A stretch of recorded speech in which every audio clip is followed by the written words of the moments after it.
What's up, everybody? I think this room is going to be a little echoey, so I'm sorry in advance. But I got some coffee, and I got a brain, and I'm ready to go. So the religious deconstruction shit that we are going through, that you may be going through, that I've gone through and still continue to wrestle with, it has a deep root. That root for me is forcefully being unable to be authentic. So being within a system or in the institution where authenticity really isn't respected or isn't really desired. Like, it's something that we talk about when we're in religious circles or in that kind of context, is like, we just want the truest version of you, like the God version of you. And the problem most of the time is that there's already a preconceived idea of what that person looks like, and it probably doesn't look like you. And it sure as shit didn't look like me. And so what ends up happening in the system as a whole is, no matter what type, and my frame of reference is specifically from the Christian church, so no matter which sect of that you're in, or which denomination or what church you go to, there's this underlying or understood set of values or principles or systems that we've picked up from the truth, right? So everybody reads the Bible differently. Everybody reads most text differently, but specifically something like the Bible, we read it differently. Everybody has a different lens. We're coming to different conclusions. We're all calling those conclusions truth. And then there's a fuckload of confusion. And there's a bunch of people just kind of sitting in churches on Sundays going, so what do I do now? Because I don't fucking understand what is being said to me.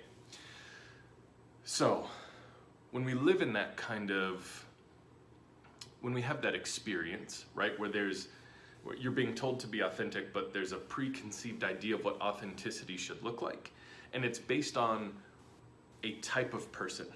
There's set up traits, there's set up actions, there's personality traits that are and aren't acceptable, and my loud ass always broke those rules, or at least I seemed to break those rules relatively often.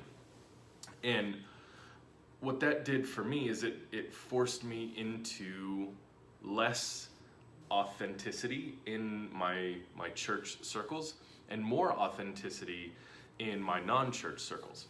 So I would be able to have conversations with friends of mine that are atheist, agnostic, confused, Jehovah's Witness, Mormon, something outside of my faith structure, Buddhist. I would be able to have conversations with them on a much more authentic basis, because I knew that their preconceived idea of what I should be or how I should act was different than that of my own people. And so I've always been able to foster really great, meaningful relationships with people outside of my own faith structure. And this is partly the reason, is the authenticity piece. And so now, and then looking back and being in that faith structure, I had to really limit what I could say and who I could say it to. And I would say shit in front of somebody just to see how they would respond, to know if that was gonna be a safe place for me to be an authentic piece of myself. So you, having stuck around for 4 minutes, thank you. Also, look at this weird ass Grand Canyon piece of art. I snuck in and stole a room in the office that I work in. Anyway, you have hung around for 4 minutes of this conversation. I imagine that in the midst of the last 4 minutes, you've thought through multiple experiences where you felt like you weren't able to be authentic. And where I believe that this is the biggest problem is that it inevitably, sorry, I was burping. It inevitably creates shame and secrecy. We automatically keep our mouths shut more, hide more, reveal less, become less authentic. Like, it's the exact fucking backwards opposite of what we're actually trying to do.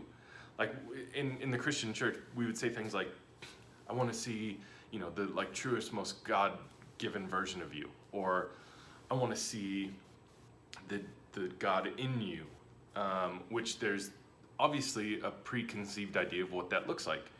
And for me, it was always different. Like the thing that is the most authentic to me is being almost outrageously pushy with words.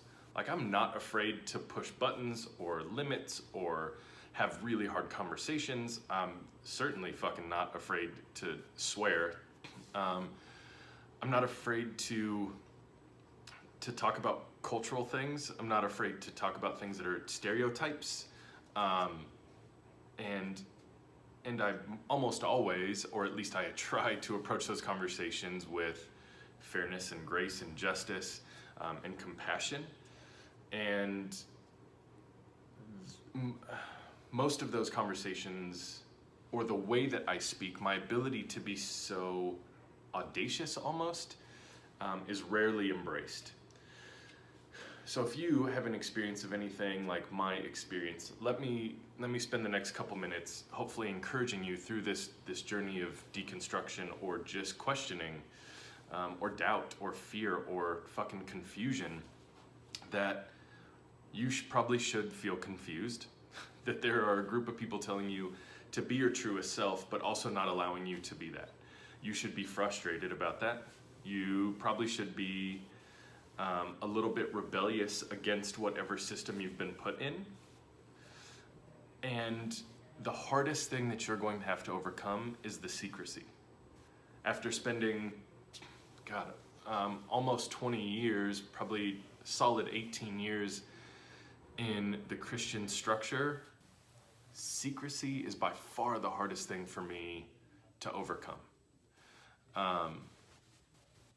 And it's not just like sitting around a circle in a men's group talking about watching porn and masturbating. Like, yeah, sure.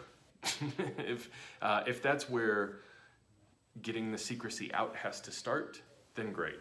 But I've seen so many men's groups just turn into like the weekly Pornhub explanation meeting. Like, well, I watched this and, I feel guilty and God hates me, so I have to go do good things so that God loves me again.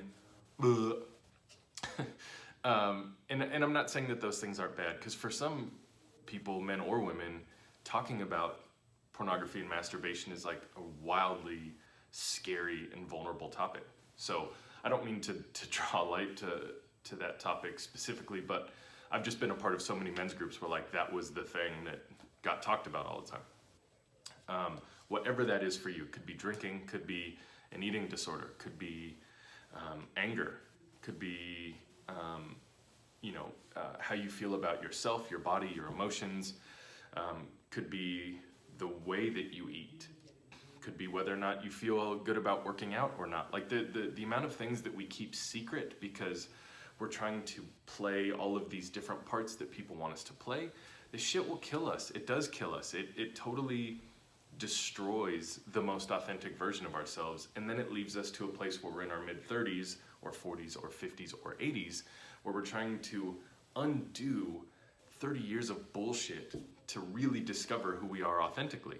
And that's the person that we should know the best. So with that, wrap this up. Appreciate your time. We'll do this again soon.